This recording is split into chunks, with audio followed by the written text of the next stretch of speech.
regarding the miniaturisation of the RJ45 plug, HARTING's new IX and T1 connectors, what sort of applications do you think you see, and how do you see that the market is, the adaption rate? You know, how quickly is the market adapting to these new technologies, IX and T1?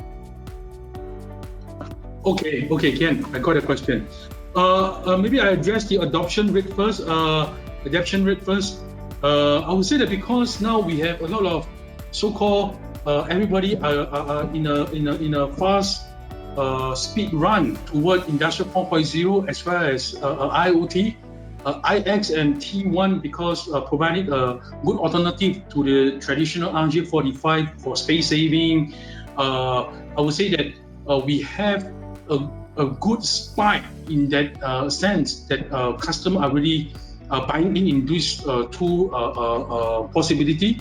Yeah, and I would say that we see every day more and more company application are driving toward such provision. Yeah, for example, like in automation, we have like company like Backoff having their various card migrating from RJ45 to IX.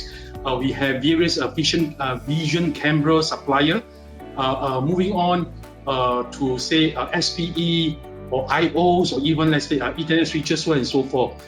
And not to forget, of course, in the medical equipment, yeah, as well. Even we have some exotic application example that some drone company, because they need to fly up into the sky and then they want really a very small and robust connectivity.